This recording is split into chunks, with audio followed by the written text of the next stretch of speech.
ہے وہی ساز کہن مغرب کا جمہوری نظام، جس کی نواؤں میں نہیں غیر از نوائے کیسری، دے وستبداد جمہوری قبا میں پائے کو،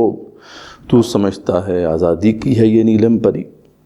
علامہ اقبال رحمۃ اللہ علیہ نے بہت پہلے مغرب کے جمہوری نظام کی اصل حقیقت ہمارے سامنے کھول کے رکھ دی تھی اور واضح کر دیا تھا کہ یہ دراصل ایک جمہوری قبا ہے جو کہ بادشاہت نے پہن لی ہے۔ ہم نے خود شاہی کو پہنایا ہے جمہوری لباس، جب ذرا آدم ہوا ہے خود شناس و خود نگر۔ تو علامہ اقبال رحمۃ اللہ علیہ نے واضح کیا تھا کہ یہ جو جمہوری نظام ہے، اس میں یہ باتیں تو بہت کی جا رہی ہیں کہ انسان کی حریت ہے، انسان کی آزادی ہے، انسان کے رائٹس ہیں، اور یہ جمہوری نظام جو ہے یہ اس کا ضامن ہے کہ یہ انسانوں کے جو بنیادی حقوق ہیں یہ ان کو دلائے گا، ان کی آزادی کو پروٹیکٹ کرے گا، ان کی جو ایکوالٹی آف اپرچونٹی ہے اس کو انشور کرے گا۔ لیکن ایسا نہیں ہوا، اور پوری دنیا میں ایسا نہیں ہوا۔ مطلب یہ کوئی جمہوریت یہیں پاکستان میں فیل نہیں ہوئی ہے، بلکہ یہ پوری دنیا میں فیل ہوئی ہے، بلکہ وہاں بھی یہ فیل ہو گئی جہاں سے اس کا اوریجن ہے۔ ہمارے ہاں تو خیر جیسی تیسی جمہوریت تھی وہ آپ کو پتہ ہی ہے۔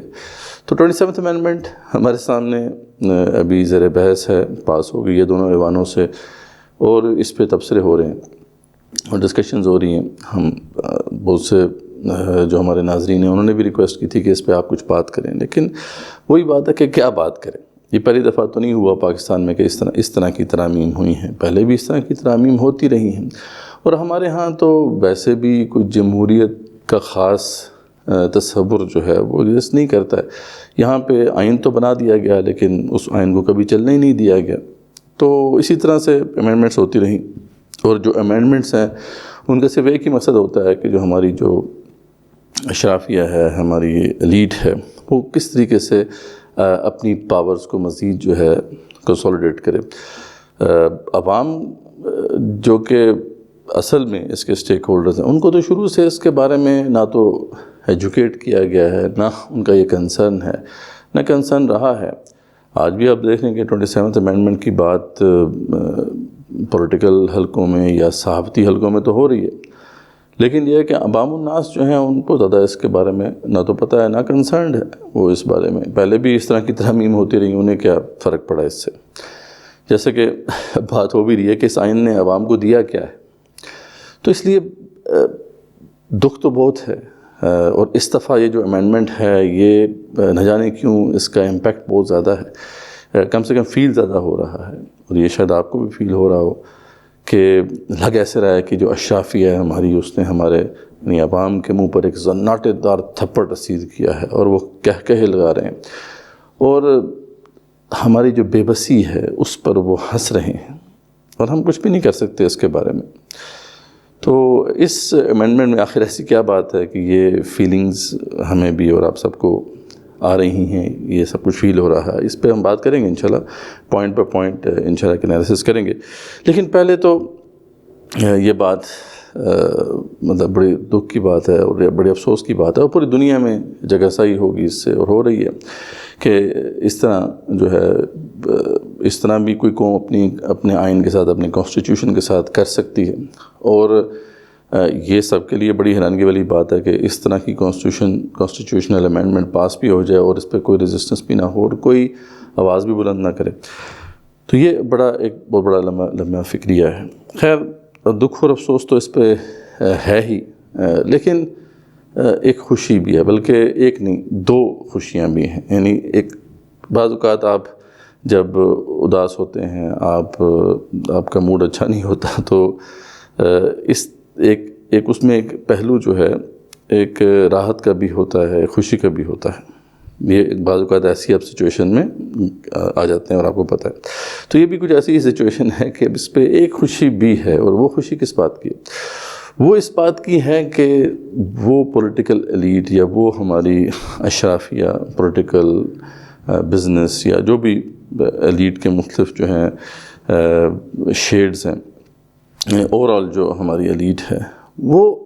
اس پورے سینیریو میں کافی حد تک ایکسپوز ہو گئی۔ مطلب عوام کے سامنے جو ان کی لیجیٹیمیسی تھی وہ بری طرح متاثر ہوئی ہے، اور شاید اس کو اب ریکور کرنا ان کے لیے ممکن نہ ہو، اور یہی وہ فیئر ہے جس کی وجہ سے ہم دیکھ رہے ہیں کہ اس طرح کی ایک اگریسو امینڈمنٹ جو ہے وہ آئی ہے، اور بلکہ یہ تو بات اب ہونی شروع ہو گئی ہے کہ اب آگے بھی امینڈمنٹس آئیں گی ٹو انشور کہ یار کسی طریقے سے ہم اپنے لیے سیف گارڈ جتنا کر سکیں وہ ہم کر لیں۔ تو پوری طرح سے جو ہے یہ ہماری ایلیٹ ایکسپوز ہو گئی، ٹھیک ہے، اور پولیٹیکل ایرینا میں اب یعنی یہ صاف بات ہے، چاہے کسی کو اچھا لگے یا نہ لگے، کہ ایک ہی ون مین سٹینڈنگ ہے، وہ عمران خان ہے یا ان کی پارٹی ہے، جو بھی ان کی پارٹی ہے۔ تو اب وہی اس وقت پولیٹیکل ایرینا میں کھڑے ہیں۔ اگر الیکشنز ہوتے ہیں تو پہلے تو چلو شاید کچھ تھا، ہمیں یعنی اس کے بارے میں کچھ ہم ایسٹیمیٹ لگا سکتے تھے کہ باقی پارٹیاں جو ہیں کچھ ووٹ لے جائیں گی، 30% ووٹ لے جائیں گی۔ اب تو اس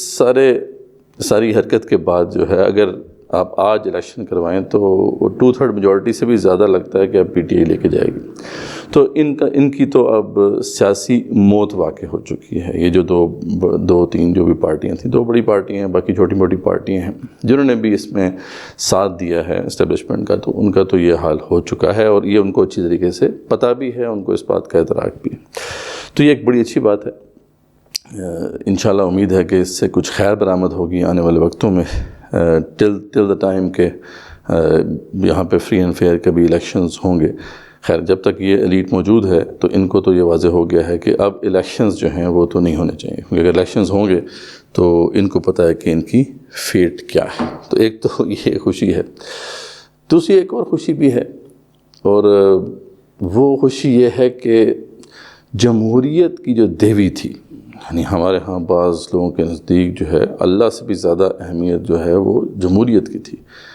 وہ جمہوریت کی دیوی بھی اب جو ہے ٹوٹ چکی ہے۔ اب خیر وہ تو پوری دنیا میں ٹوٹ چکی ہے، جیسے میں نے ذکر کیا کہ جہاں سے یہ جمہوریت آئی تھی خود وہاں پہ جمہوریت فیل ہو گئی ہے، جیسا کہ میں نے علامہ اقبال کا ریفرنس دیا کہ وہاں پہ بھی یہ بات واضح ہو گئی ہے کہ یہ نظام جو ہے یہ کامیاب نہیں ہے، کیونکہ یہاں پہ اس کی جو بنیاد تھی وہ ایک ایسے غلط اصول پہ رکھی گئی تھی جس کا پھر یہی انجام ہونا تھا۔ بنیاد کیا تھی کہ یہ میجورٹی از اتھارٹی، یعنی میجورٹی کی اتھارٹی ہوگی تو جو اکثریت جس کے حق میں فیصلہ کر دے وہی حاکم ہوگا، وہی حکومت کرے گا۔ تو یہ والا جو ایک باطل اصول تھا، ایک عبث سا اصول تھا، اس نے کوئی صحیح نتائج تو نہیں نکالنے تھے اور نہیں نکالے، اور یہی وجہ ہے کہ وہاں پہ بھی یہی ہوا کہ جو بھی میجورٹی تھی وہ جب بتایا گیا کہ اس کے ہاتھ میں اتھارٹی ہے، تو میجورٹی کے بارے میں تو سب جانتے ہیں کہ میجورٹی سوچ سمجھ کے فیصلہ نہیں کرتی، وہ تو کیسا رہیں کرتی ہے، اور وہ جدھر ہوا چلتی ہے ادھر کے وہ ہو جاتے ہیں، یعنی ان کے جو ڈیسیژنز ہیں وہ سوچ سمجھ کے نہیں ہوتے۔ تو اس لیے جو ان کو پھر بیوقوف بنا لے گا، جب یہ معلوم ہو گیا کہ میجورٹی جو ہے وہ کبھی سوچ سمجھ کے فیصلہ نہیں کرتی، وہ نادان ہوتی ہے، تو جو بھی ان کو بیوقوف بنانے کے گر سیکھ لے گا یا جو ٹولز ہیں ان کو بیوقوف بنانے کے وہ ایکوائر کر لے گا، تو پھر وہی حکومت میں آئے گا، ٹھیک ہے۔ اور یہ بات ان کو پہلے سے پتہ تھی، اس لیے جو اصل میں جو تھے سرمایہ دار انہوں نے یہ سسٹم بنایا تھا تاکہ یہ ساری کی ساری پاور انہی کے پاس رہے، کیونکہ ان کو پتہ تھا کہ لوگوں کو بیوقوف بنانے کے جو ٹولز ہیں ان کے اندر پیسے لگتے ہیں، ظاہر بات ہے مارکیٹنگ ٹول ہیں، مائنڈ پروگرامنگ کے ٹولز ہیں، یہ سارے کے سارے ٹولز جو ہیں ان میں اچھا خاصا پیسہ لگتا ہے، millions and billions of dollars لگتے ہیں۔ تو یہ صرف وہی افورڈ کر سکتے ہیں جو بڑے سرمایہ دار ہیں۔ تو ان کو پتہ تھا کہ یہ گیم تو ہمارے ہاتھ میں رہے گی، اور یہی ہوا کہ جس کے بارے میں خود ویسٹرنرز یہ کہتے ہیں کہ western democracy has been eaten up by the capitalist. تو کیپٹلسٹ جو ہیں وہ انہوں نے وہاں کی جمہوریت کو ٹیک اوور کر لیا، ٹھیک ہے۔ اب وہی اسپانسر کرتے ہیں جس کو وہ جیتتا ہے۔ تو اس لحاظ سے عوام کی رائے کیا ہے اور ان کی منشا کیا ہے یہ تو اب میٹر نہیں کرتا۔ تو وہاں پہ اس لیے ڈیموکریسی فیل ہوئی، بلکہ اوورآل جتنے بھی ویسٹرن نظریات تھے جو لبرلزم کی کوک سے جنہوں نے جنم لیا، جس میں ڈیموکریسی ایک ہے، پھر کیپٹلزم جو ہے ایک نظریہ تھا کہ جی فری اکانومی ہے، اس کو جانے دو، کوئی اس کے اوپر چیک اور بیلنس نہیں ہونا چاہیے۔ اور یہی ہوا کہ جب اس پہ چیکس اینڈ بیلنسز نہیں تھے تو پھر دولت جو ہے وہ چند ہاتھوں میں مرکوز ہو گئی۔ پھر اس میں یہ بھی سسٹم تھا، یہ جو بینکنگ کا سارا سسٹم تھا جس میں ربا بیسڈ اکانومی جو ہے کھڑی کی گئی، اس کا بھی یہی فائدہ ہوا کہ یہ جو ایک چھوٹی سی ایلیٹ ہے اس نے پوری دنیا کے ریسورسز پہ قبضہ کر لیا، اور چاہے وہ ہر مانیٹری ریسورسز ہوں، چاہے وہ دیگر قسم کے ریسورسز ہوں، وہ سارے کے سارے جو ہے ان چند ہاتھوں میں چلے گئے۔ تو یہ بھی آپ کے سامنے ایک حقیقت ہے۔ وہ تو اس لیے جو لبرلزم اور جو لبرل آرڈر کا ایک وعدہ تھا انسانیت سے کہ ہم آپ کو ایک بہتر طرز زندگی دیں گے، ہم آپ کو ایک ایسا نظام دیں گے جس میں آپ کو آزادی ہوگی، جس میں ایکویلٹی آف اپرچونٹی ہوگی، جس میں آپ کی بنیادی ضروریات کا خیال رکھا جائے گا، وہ سب کے سب دعوے جو تھے وہ یہ لبرلزم اور اس سے جو اس کی بنیاد سے ڈیولپ ہونے والا جو آرڈر تھا وہ دینے سے قاصر رہا۔ اس لیے پوری دنیا میں جو انسانیت ہے، جو انسان ہیں، وہ آج سراپا احتجاج ہیں، وہ اس کے خلاف پروٹیسٹ کر رہے ہیں، وہ اس کو ریجیکٹ کر رہے ہیں، ٹھیک ہے۔ تو یہ کہیں پہ بھی یہ سسٹم اب اس طریقے سے نہیں چل رہا، اور یہی اب اندازہ ہو چکا ہے اس ایلیٹ کو جو کہ اس سارے عرصے میں اس کے بینیفیشری رہے ہیں اور جنہوں نے طاقت کا مزہ چکھا ہے۔ اب ان کو پتہ چل گیا ہے کہ عوام اب جاگ رہی، ان کو اب اس کا احساس ہو رہا ہے کہ ہمیں تو اس میں اس سارے سسٹم سے کچھ بھی نہیں ملا، اس لیے وہ اب ہر وہ حربہ استعمال کر رہے ہیں اور کریں گے کہ اپنی اس طاقت کو مزید مستحکم کریں گے۔ جو بھی ان کے خلاف کھڑا ہوگا ان کو کچل دیا جائے گا، اور اب جو بھی ریاستی وسائل ہیں وہ ان کے ہاتھ میں ہیں، وہ پورے طریقے سے ان کو استعمال کریں گے، جیسا کہ پوری دنیا میں آپ نے دیکھا کہ صرف ہمارے ہاں ہی فنامنا نہیں ہے۔ تو ہمارے ہاں تو خیر وہ جمہوریت تو شروع سے ہی جیسی تیسی تھی، وہ آپ کے سامنے ہے۔ یہاں پہ تو جسے ہائیبرڈ نظام میں کہا جاتا ہے، وہ ہائیبرڈ نظام تو اس کو ایک اچھی ٹرم دینے والی بات ہے۔ اصل بات تو یہ ہے کہ جی جو طاقتور حلقے تھے انہوں نے کبھی بھی آئین کو چلنے نہیں دیا، تو آئین یہاں پر شروع سے جو ہے وہ ایک طرح سے ان چند پاورفل ہاتھوں کے اندر ہی کھیلتا رہا ہے۔ تو انہوں نے جب چاہا اس کو توڑا، جب چاہا لوگوں کی جو الیکٹڈ گورنمنٹس تھیں ان کو گھر بھیجا، اور ان کے جو لیڈران تھے ان کو جیل بھیجا۔ تو یہ سلسلہ جو ہے اسی طریقے سے چلتا آیا ہے۔ ہاں لیکن یہ ہے کہ یہ بات اپنی جگہ پہ حقیقت ہے کہ اگر سسٹم میں جو لکھا ہوا سسٹم ہے اس میں اگر کوئی چیزیں لکھی ہوئی ہیں، اگر وہ صحیح طریقے سے لکھی ہوئی ہیں اور اس کے اندر جو ہے بیلنس ایگزسٹ کرتا ہے، تو آخر کار جو لکھی ہوئی بات ہوتی ہے اس کی ویلیو ضرور ہوتی ہے، اور وقت کے ساتھ ساتھ آخر کار ایسے لوگ آ جاتے ہیں کہ جو پھر ان انسٹرکشنز کو نافذ بھی کرنا شروع کر دیتے ہیں۔ شاید یہی ان کو خدشہ تھا کہ انہوں نے پھر یہ چینجز کی، ورنہ عدلیہ جس کے اوپر اس 27th امینڈمنٹ میں خاص طور پہ قدغن لگائی گئی ہے، خاص طور پہ جو ہے اس کو ہٹ کیا گیا، اس کی پاور کو ریڈیوس کیا گیا ہے، وہ عدلیہ تو آپ دیکھیں کہ ہمیشہ سے جو ہمارے مقتدر حلقے ہیں ان کو سپورٹ کرتی رہی، اس نے ہمیشہ ان کو سرو کیا ہے۔ انہوں نے کبھی بھی، یعنی بہت کم ایسا ہے کہ عوام کے حق میں جو ہے کوئی فیصلے دیے ہوں، یہ بڑا شاذ ہوا ہے، لیکن بہرحال ہوا ہے۔ بہت کم ایسے انسٹنسز ہیں جس میں عوام کو ریلیف ملی ہو، لیکن بہرحال کبھی کبھی ایسے ججز آتے رہے ہیں کہ جو کہ لوگوں کے حق میں فیصلے دیتے رہے ہیں۔ تو یہ خدشہ ہے ان کو کہ ایسا نہ ہو کہ فیوچر میں بھی ایسے ججز آ جائیں۔ تو انہوں نے اس دفعہ پکا کام کیا ہے، انہوں نے کہا کہ یہ جو عدلیہ ہے اسی کو جو ہے ہم جو ہے اس کو کرٹیل کر دیتے ہیں، ان کی جو ہے وہ ہم جڑیں کمزور کر دیتے ہیں تاکہ یہ مسئلہ آگے ہمیں فیس ہی نہ کرنا پڑے۔ تو یہی وجہ تھی کہ اس پہ اب خاص طور پہ توجہ کی گئی ہے۔ اس سے پہلے 26 امینڈمنٹ میں آپ کو پتہ ہے کہ سپریم کورٹ سے کچھ پاورز دینے کی کوشش کی گئی تھیں، ایک کانسٹیٹیوشنل کورٹ بنائی گئی تھی جس میں اپنے ہینڈ پک ججز جو ہیں ان کو لگایا گیا تھا تاکہ اپنی مرضی کے مطابق فیصلے لیے جا سکیں، کیونکہ سپریم کورٹ جو ہے وہ ان کی مرضی کے مطابق یا منشا کے مطابق نہیں چل رہی تھی۔ بیسیکلی اصل جو بنیادی وجہ تھی وہ یہ تھی، اور ہم سب جانتے ہیں کہ وہ ایک ہی جو پارٹی ہے جس کے بارے میں ان کو خدشہ ہے کہ ان کے پاس پاپولر سپورٹ ہے، وہ جو عدلیہ تھی وہ ایک طرح سے اس کو سپورٹ کر رہی تھی۔ تو انہوں نے اس سپورٹ کو ختم کرنے کے لیے پھر یہ سٹیپ لیا، اور یہ اس سٹیپ سے بھی کیونکہ شاید افاقہ نہیں ہوا تو اب یہ ایک پکا کام کیا گیا ہے 27th امینڈمنٹ کا، جس کے اندر یہ سب چیزیں اب ایک دفعہ پھر ایک واضح طور پر جو ہے انہوں نے اپنے ہاتھ میں لے لی۔ اچھا، اب ہم تھوڑا سا اس پہ آتے ہیں کہ یہ اس امینڈمنٹ کے اندر ایسی کون سی بات ہے جس کے اوپر بہت زیادہ جو ہے ڈسکشن بھی ہو رہی ہے اور جس کے اوپر کافی زیادہ کنسرنس کا اظہار بھی ہو رہا ہے. آپ کو پتہ ہے کہ 2 جو سینئر ججز ہیں انہوں نے اس پہ استعفیٰ بھی دے دیا. تو سب سے پہلی جو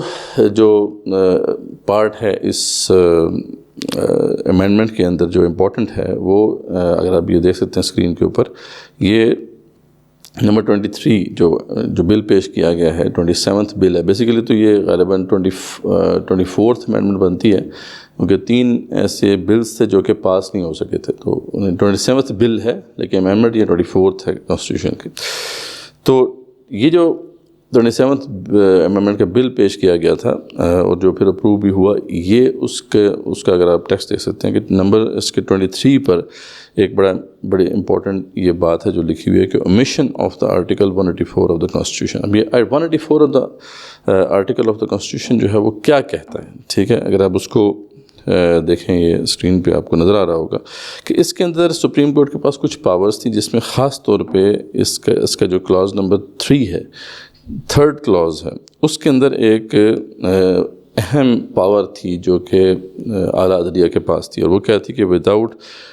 prejudice to the provision of the Article 199, the Supreme Court shall, if it considers that a question of public importance with reference to the enforcement of any of the fundamental rights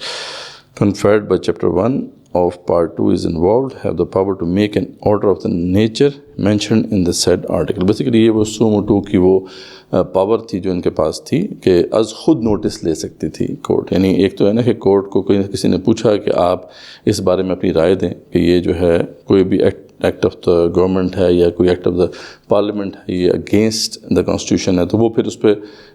اپنی judgment دے گی supreme court. لیکن ایک supreme court کے پاس یہ بھی اختیار تھا کہ یا نیچے ہائی کورٹ کے پاس بھی اختیار تھا کہ وہ ایک از خود نوٹس لے سکتی تھی. اور یہ آپ نے سنا ہوگا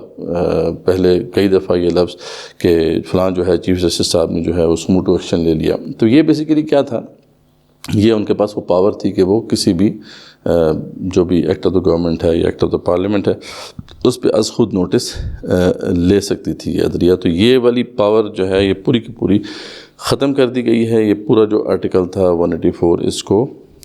جو ہے omit کر دیا گیا ہے، ٹھیک ہے. اب جو نیا کانسٹیٹیوشن ہوگا اس کے اندر یہ پاور ان کے پاس نہیں ہے. تو یہ اس پہ بہت زیادہ بات ہو رہی ہے کہ یہ جو عدلیہ کے پاس ایک بڑی اچھی پاور تھی کہ وہ اس کو استعمال کر سکتے تھے. عدلیہ کا کام بھی یہی ہوتا ہے جو ماڈرن اسٹیٹ کے اندر اگر آپ دیکھیں تو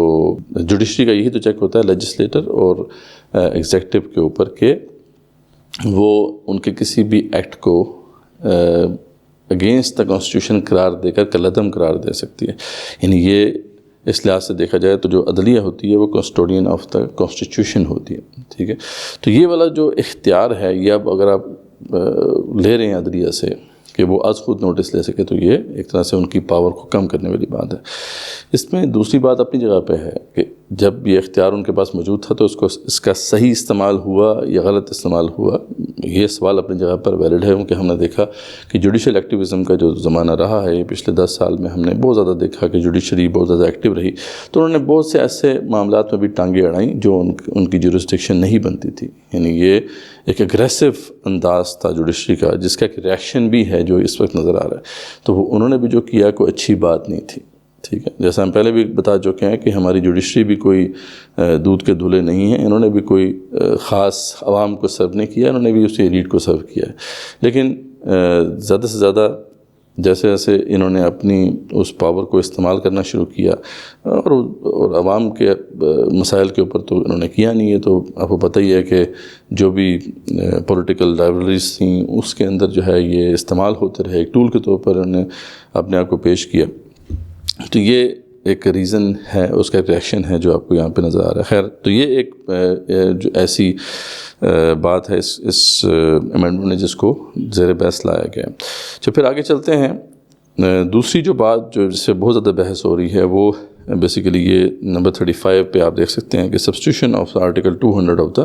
constitution in the constitution for article 200 the following shall be substituted namely. اب یہ سبسٹیوٹ کیا گیا اس کے اندر کہ ٹرانسفر آف ہائی کورٹ ججز. اب یہ بہت امپورٹنٹ اسپیکٹ ہے کہ پریزیڈنٹ میں ٹرانسفر اے جج of a high court from one high court to another high court on the recommendation of and on such terms and conditions as may be determined by the Judicial Commission of Pakistan as mentioned in clause 2 of the article 175A. تو یہ ہے جو بہت important Claus ہے کہ ہے تو ذریعہ پتہ ہے اس میں بیچ میں جوڈیشل کمیشن ہے. اب جوڈیشل کمیشن کی فارمیشن کیسی ہے وہ میں بعد میں بتاتا ہوں, لیکن جوڈیشل کمیشن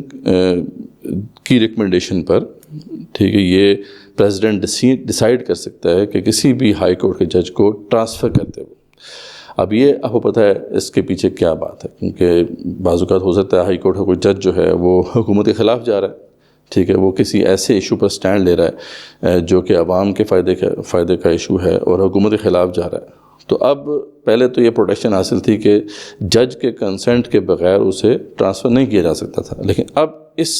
امینڈمنٹ میں اس کے پاس اب کوئی آپشن نہیں ہے, اب اس کا کنسنٹ میٹر نہیں کرتا. جیسے ہی یہ اسٹیبلش ہوگا کہ جو بھی جس کی بات کی جا رہی جوڈیشل کمیشن آف پاکستان جو ہے وہ اگر یہ فیصلہ کرتا ہے کہ جج کو ٹرانسفر کیا جانا ہے تو اس کو ٹرانسفر ہونا ہوگا. اور نیچے اسی آرٹیکل میں ایک کلاز ہے جس میں یہ واضح کیا گیا, یہ کلاز نمبر 4 ہے, آپ دیکھیں کہ a judge of a high court who does not accept a transfer under this article shall be deemed to have retired from his office. کیا بات, مطلب یہ جو ٹرانسفر ہے اگر جج نے نہیں مانی تو اس کو جبری طور پر ریٹائر کر دیا جائے گا, مطلب اس کو ریٹائر ہونا ہوگا. یعنی اس کے پاس اب کوئی آپشن نہیں ہے, بس جو ہے جو اسے بتا دیا گیا ہے اسی پر اسے عمل کرنا ہے. اسی طرح کے اور بھی کلازز ہیں جس میں بتایا گیا ہے کہ اگر وہ نہیں مانے گا جج تو پھر اس کو ریٹائر ہونا ہوگا. جیسے یہ 39 میں آپ دیکھیں کہ amendment of article 206 of the constitution, اس کے اندر بھی یہ اس طرح کی بات ہے کہ جس میں وہ بات ہے نا کہ اگر حکومت جو ہے یا جوڈیشل کمیشن کے ذریعے سے یہ انسٹرکشن ہوتی ہیں جج کو کہ وہ اب جو کانسٹیٹیوشنل کورٹ ہے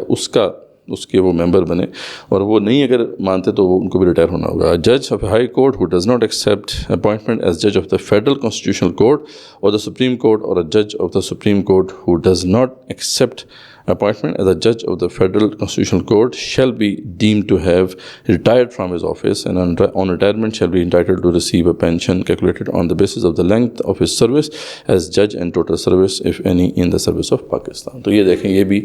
ایک بات ہے کہ مطلب ججز کو اس سے پہلے جو ہے یہ اختیار حاصل تھا, ان کے کنسنٹ کے بغیر ان کو کسی جگہ پہ ٹرانسفر نہیں کیا جا سکتا تھا, کسی اور کورٹ میں اپوائنٹ نہیں کیا جا سکتا تھا. یہ اب حق ان سے لے لیا گیا ہے. تو یہ وہ مین کلازز ہیں جس پر بہت زیادہ بات ہو رہی ہے اور جس کو زیر بحث لایا جا رہا ہے کہ یہ اصل میں جوڈیشری کی پاور کو کرٹیل کرنے کی کوشش ہے, کیونکہ اب جج اگر کمفرٹیبل نہیں ہوگا تو وہ پھر کیسے جو ہے وہ سٹینڈ لے پائے گا, جب اسے پتہ ہے کہ اگر اس نے سٹینڈ لیا تو اس کو اسی طریقے سے مطلب کسی اور کورٹ کے اندر اٹھا کے پھینک دیں گے یا کسی اور جگہ پہ اٹھا کے پھینک دیں گے, اور وہ اس کو ماننا پڑے گا, اس کے پاس اور کوئی چارہ نہیں ہے. یہ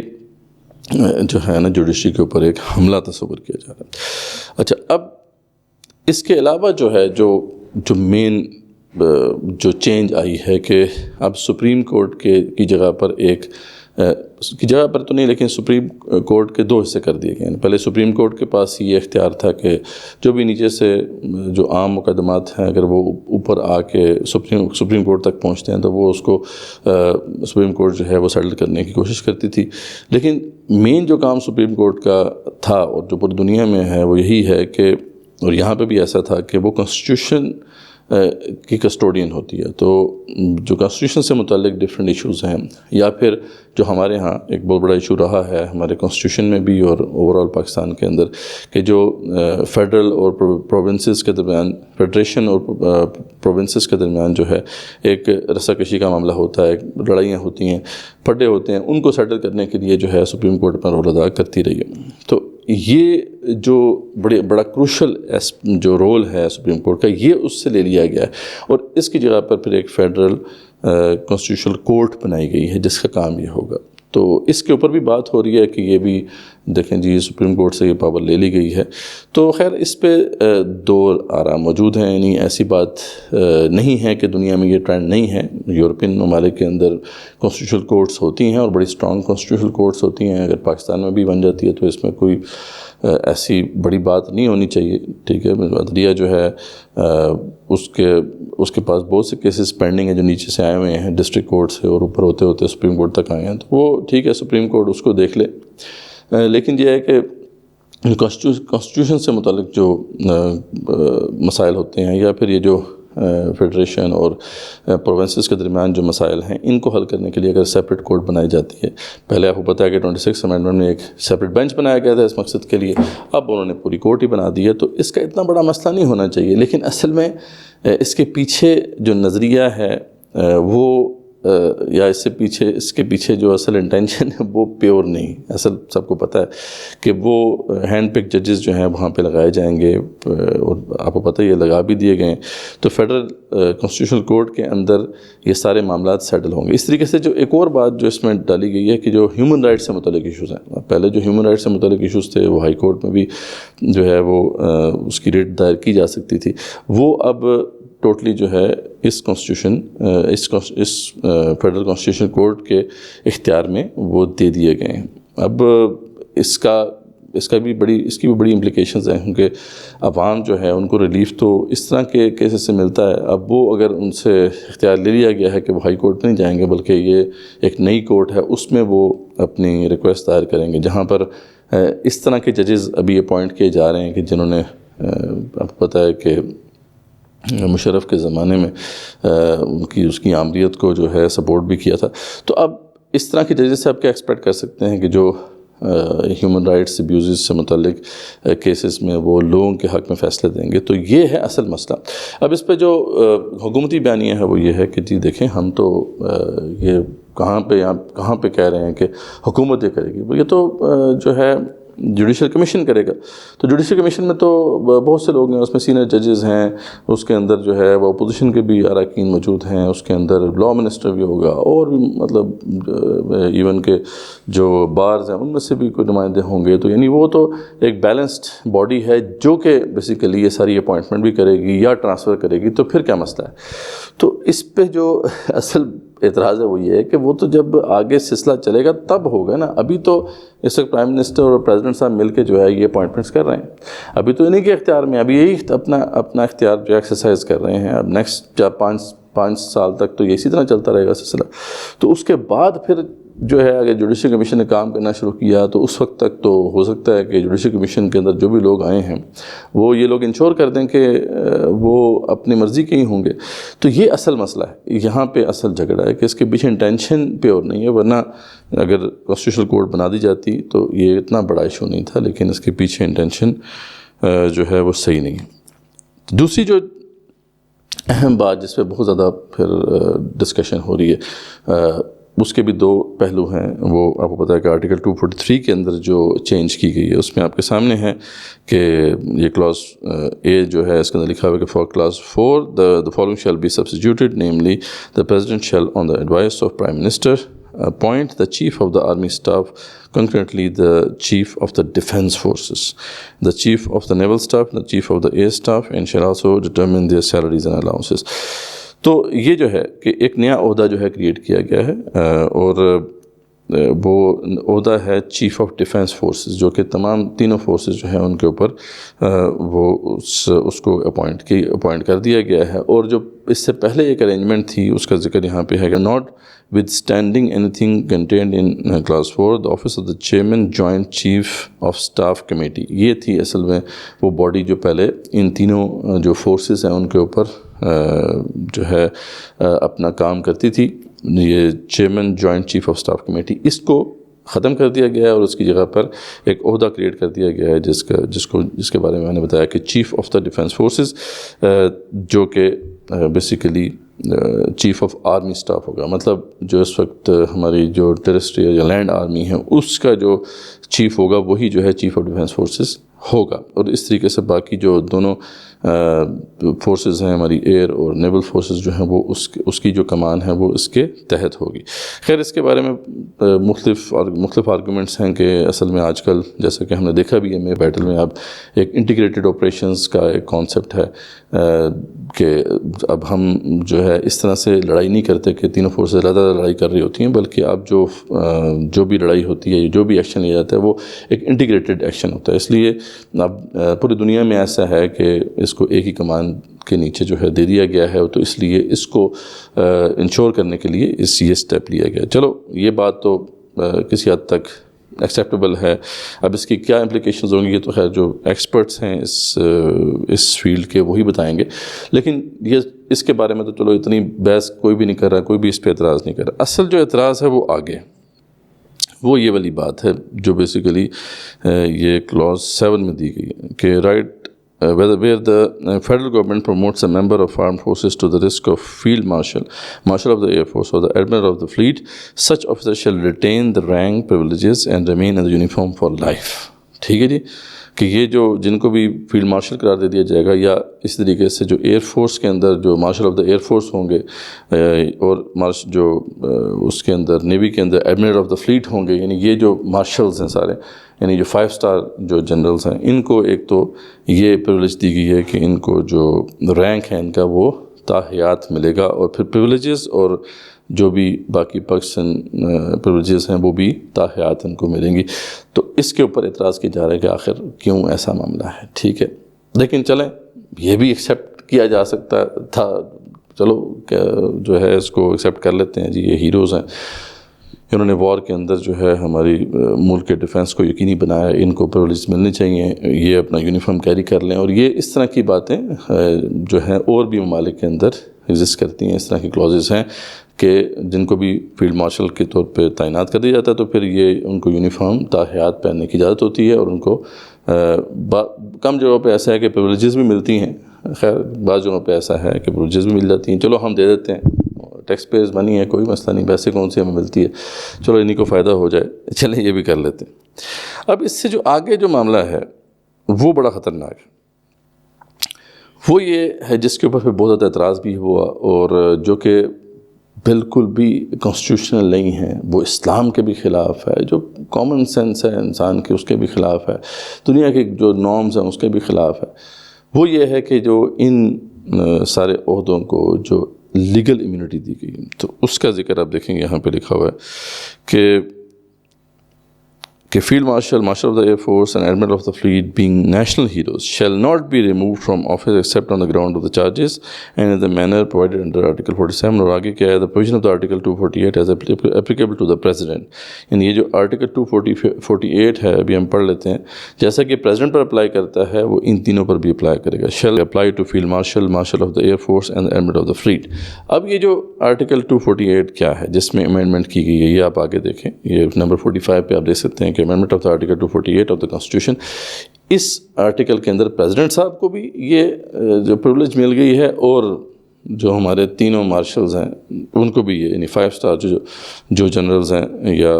مارشلز ہیں ان کو بھی یہ پریولیج مل گئی ہے۔ وہ کیا ہے؟ In the constitution in article 248 in clause 1 for the word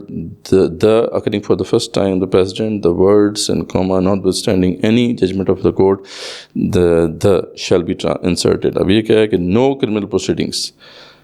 whatsoever shall be initiated or continued against the president for his life and for a governor during his term of office in any court۔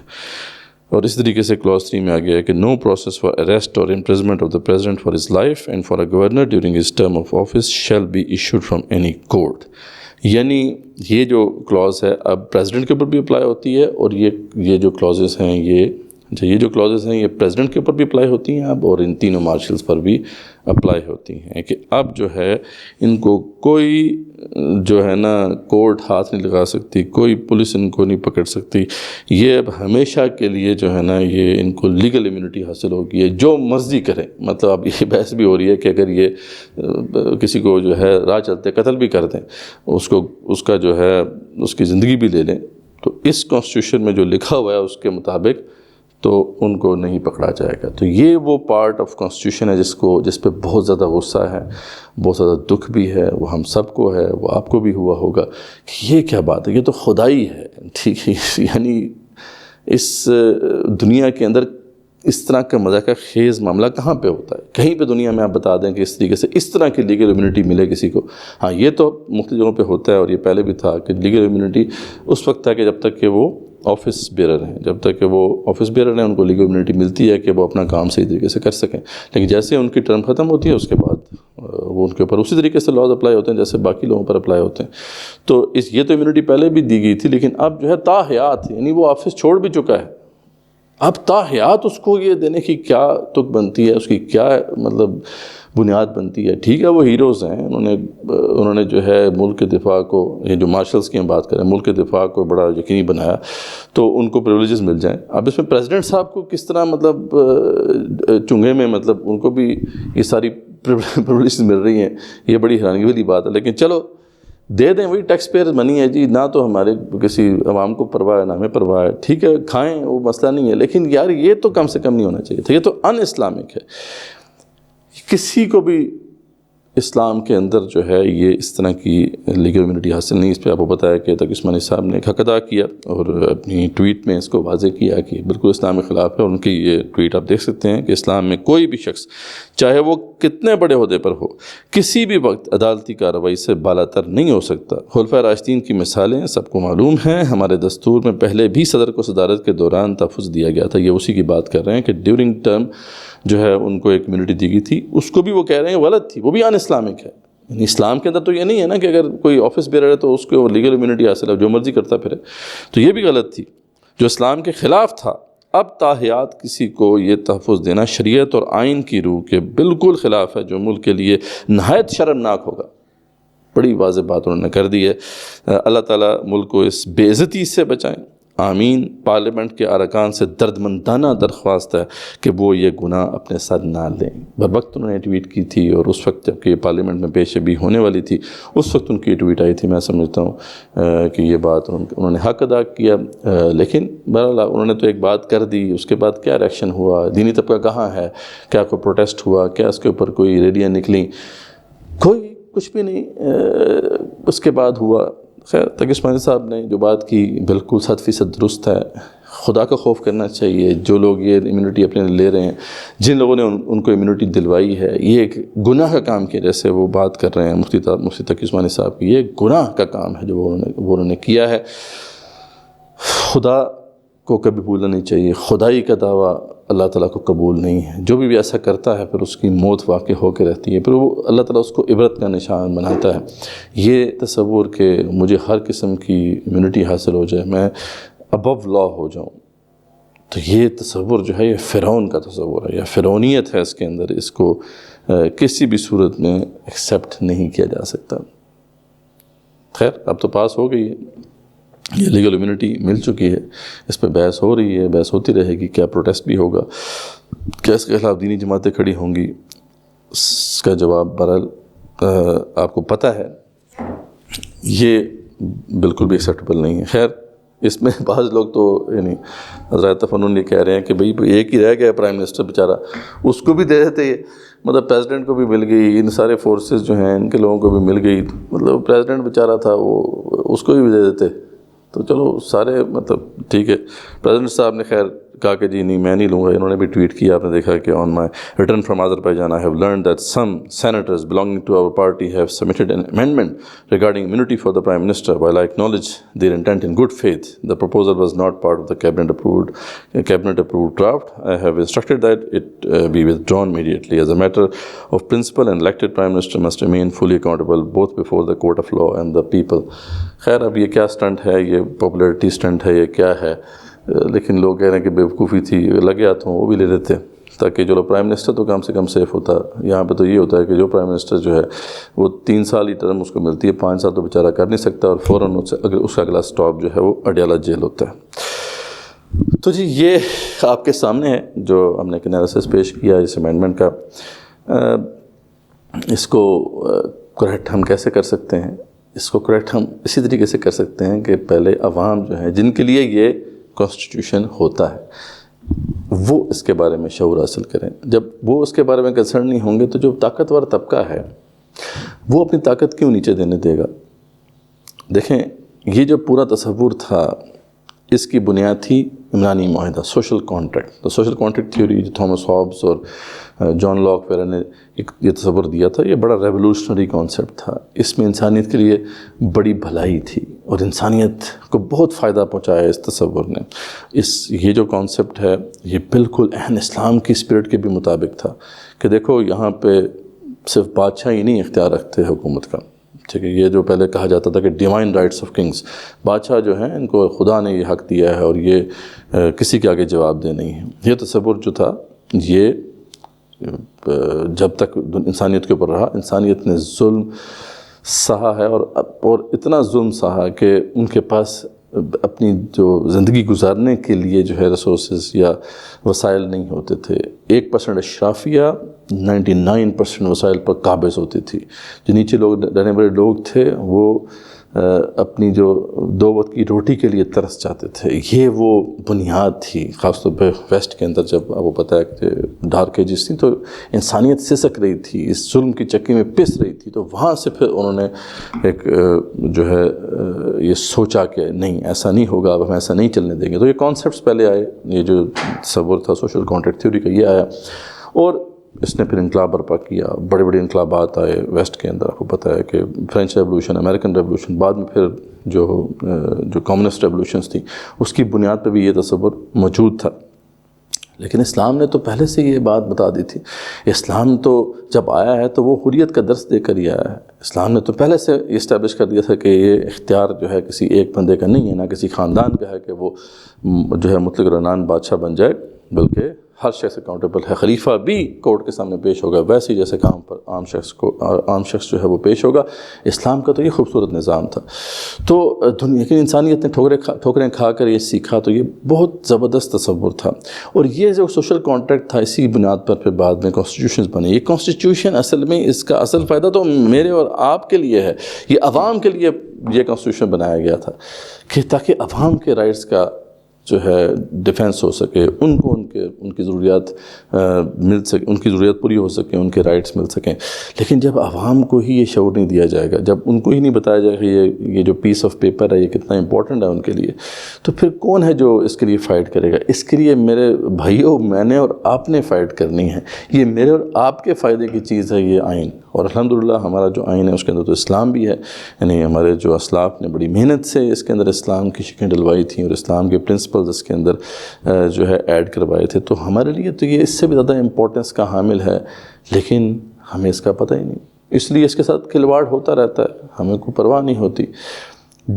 سب سے پہلے تو جو بھٹو صاحب تھے جن کے بارے میں یہ کہا جاتا ہے کہ جنہوں نے یہ کانسٹیٹیوشن بنوانے میں بڑا اہم رول ادا کیا اور انہوں نے کیا.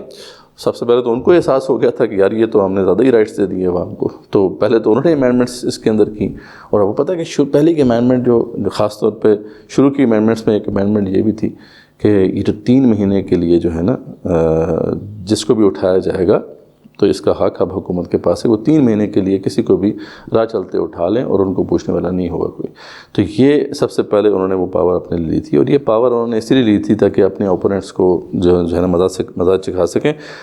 ہم اگر باشعور ہوتے تو اسی وقت ہم کھڑے ہو جاتے. اس امینڈمنٹ پہ ہی ہماری اتنی بڑی تحریک اٹھتی کہ یہ ہمارا حق ہے. یہ کیا بات ہے، کسی کی بدماشی ہے کہ جناب ریاست کی بدماشی ہے ریاستی اداروں کی کہ اٹھا کے کسی کو لے جائیں اور 3 مہینے تک وہ اپنے پاس رکھیں، یہ ریگارڈلیس کہ اس نے کوئی جرم کیا بھی ہو یا نہیں کیا ہو. یہ کہاں کی بدماشی ہے؟ لیکن یہ اس وقت بھی پاس ہو گئی اور اس طرح سے یہ امینڈمنٹس ہوتی رہیں. اب تو خیر سے فوجی عدالتوں کو بھی جو ہے ہمارے آئین کے اندر لکھا گیا ہے کہ ان کو حق حاصل ہے کہ وہ سویلین کا جو ہے ٹرائل کر سکتے ہیں. پوری دنیا میں ایسا کہیں پہ نہیں ہے. یہ لٹرلی اگر کسی آپ گورے کو یہ بات بتائیں گے تو وہ ہنسے گا، اس کی ہنسی نہیں رکے گی کہ یار یہ بھی اس دنیا میں ہو سکتا ہے. لیکن یہ ہو سکتا ہے، یہ پاکستان میں ہر چیز ہو سکتی ہے. تو یہ عمرانی معاہدہ کیا ہے، رائٹس کیا ہوتے ہیں، یہ ہمارے علماء کو سمجھانا چاہیے اپنے لوگوں کو. یہ ہمارے جو پیرنٹس ہیں ان کو سمجھانا چاہیے اپنے بچوں کو، تاکہ ان کو پتہ چلے کہ یار وہ غلام نہیں ہیں، وہ جدی پشتی غلام نہیں ہیں. جو آئین جو کہ اس ملک کی بنیاد ہے اس میں یہ چیزیں طے کی گئی ہیں کہ یار آپ کو کوئی بھیڑ بکریوں کی طرح نہیں رکھ سکتا. آپ انسان ہیں، آپ کی تکریم ہے، آپ کی عزت ہے. یہ جب تک ہم لوگوں کو نہیں سکھائیں گے اس وقت تک کچھ بھی نہیں ہونے والا ہے۔ اسی طریقے سے یہ اشرافیہ کھیلتی رہے گی، اس آئین کے ساتھ پہلے بھی کھیلتی رہی ہے، آئندہ بھی کھیلتی رہے گی اور طاقت اپنے پاس رکھے گی، اور اس طریقے سے مراعات جو ہے وہ لیتی رہے گی۔ ہم خاموش رہیں گے تو پھر یہی ہمارا حال ہوگا ہے، جرم ضعیفی کی سزا مرگ مفاجات۔ بس اسی پر ہم اس کو اینڈ کرتے ہیں کہ تبصرہ تو آپ کے سامنے آ گیا، ہم نے خود اس لیے تبصرہ کرنے سے گریز کیا تھا کہ کیا فائدہ تبصرہ کرنے کا، کون سا کوئی فائدہ ہونا ہے، لیکن خیر آپ لوگوں کا اصرار تھا کہ اس پہ کوئی تبصرہ کیا جائے اور اس کی جو اس کے اندر مسائل ہیں اس کو ڈسکس کیا جائے۔ ہم نے کوشش کیا کہ آپ کے سامنے جو ہے اس کے کچھ سیلینٹ فیچرز رکھیں اور اس کا جو اصل مسئلہ ہے اس کو واضح کریں۔ ماڈرن اسٹیٹ جو ہے اس کے دو تین ہی بنیادی اصول ہیں۔ ایک تو اصول یہی ہے کہ یہ ایک سوشل کانٹریکٹ ہوگا جس میں ہر بندے کو یہ اختیار حاصل ہے کہ وہ اپنی مرضی سے اپنے ریپرزینٹیو کو چوز کر سکے، یعنی حاکم جو ہے وہ بھی محکوم کی مرضی سے چنا جائے گا، اور جب حاکم چنا جائے گا تو اس کے اور محکوم کے درمیان ایک کانٹریکٹ ہوگا، اس کانٹریکٹ کے اوپر پورا اترنا ہوگا دونوں فریقوں کو۔ اگر عوام جو ہے وہ اس پہ پورا نہیں اترتے تو حاکم کو حق حاصل ہے کہ ان کو سزا دے، اور اسی طریقے سے اگر حاکم اس پہ پورا نہیں اترتا تو پھر یہ عوام کو حق حاصل ہے کہ وہ ریوولٹ کریں اس سسٹم کے خلاف۔ یہ باقاعدہ جو دنیا کے بڑے آئین ہیں اس کے اندر یہ بات انڈورسڈ ہے۔ امریکن کانسٹیٹیوشن میں بھی آپ دیکھ لیں، فرینچ کانسٹیٹیوشن میں بھی دیکھ لیں، یہ رائٹ ہے، بلکہ امریکن کانسٹیٹیوشن میں تو سیکرٹ ڈیوٹی اسے کہا گیا ہے۔ تو یہ تصور تو شروع سے ہماری کانسٹیٹیوشن میں نہیں ہے، تو خیر لیکن اصول یا پرنسپل یہی ہے کہ یہ کانٹریکٹ ہوتا ہے، اگر حاکم اس کو وائلیٹ کرے گا تو اس کو بھی سزا ملے گی، وہ بھی کورٹ کے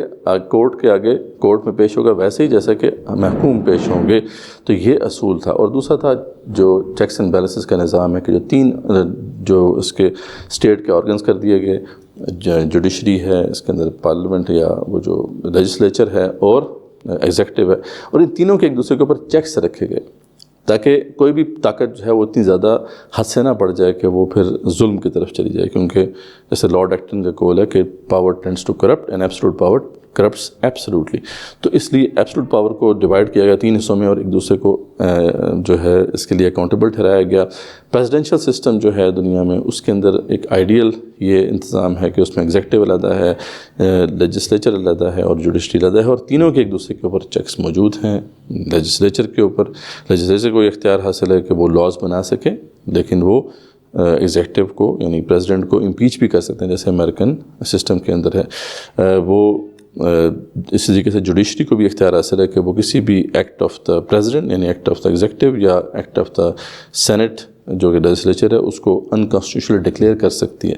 جوڈیشری، تو یہ اس کے پاس پاور ہے۔ تو اس طریقے سے چیکس اینڈ بیلنسز کا نظام ہے۔ تو ہمارے ہاں تو جو سسٹم ہے پارلیمنٹرین سسٹم ہے، یہ تو شروع سے ہی ایک کمپرومائز سسٹم ہے، یہ برٹش سسٹم تھا جو ہمارے اندر ورثے میں آ گیا۔ تو اس کے اندر تو پہلے سے ہی جو ہے دو آرگنز جو ہیں ان کے درمیان پاور سپلٹ نہیں ہوتی، یعنی ایگزیکٹو اور لیجسلیچر ایک ہی ہوتی ہیں، یعنی وہی جو پارلیمنٹ میں آئے گا جو اکثریت میں ہوگی پارٹی، اسی کا جو پرائم منسٹر ہے وہ پھر جو ہے وہ ایگزیکٹو کا ہیڈ بھی ہوتا ہے۔ تو اس میں تو پہلے سے ہی جو ہے یہ چیکس اینڈ بیلنسز کا نظام جو ہے کمپرومائزڈ ہوتا ہے۔ اب لے دے کے اس میں جوڈیشری ہوتی ہے جو کہ چیک رکھ سکتی ہے ایگزیکٹو پلس لیجسلیچر کے اوپر۔ تو جب جوڈیشری کو بھی آپ کمپرومائز کر دیں گے تو پھر اس میں کچھ بھی جو ہے وہ ڈیموکریٹک نہیں بچتا، بلکہ یہ وہی بادشاہت کا نظام ہے جو کہ چلا آ رہا ہے۔ تو ہمارے ہاں شروع سے یہ کمپرومائز تھا۔ تو یہ تیسرا بڑا اصول ہے۔ تو ان پرنسپلس کو اگر ہم سمجھیں گے اور اس کے لیے کھڑے ہوتے رہیں گے تو تب تک جو ہے ہمیں رائٹس ملتے رہیں گے، ہمارا ہی فائدہ ہے اس کے اندر۔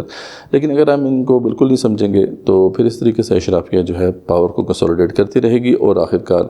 اس طریقے سے پاور ان کے پاس آ جائے گی، ایک پولیس اسٹیٹ بن جائے گی، اور پھر جو زبان بھی ان کے خلاف اٹھے گی اس کو کاٹ دیا جائے گا۔ ہمارے آس پاس ایسی بہت سی مثالیں موجود ہیں۔ اللہ نہ کرے کہ ہم اس اسٹیٹ کے اندر جائیں، اس سے پہلے ایک ویک اپ کال ہے، آنکھیں کھولیں، جاگ جائیں، اس سے پہلے کہ ہمارا اور ہمارے بچوں کا مستقبل جو ہے اس کے کسٹوڈین یہ ایلیٹ بن جائیں۔ جزاکم اللہ خیر۔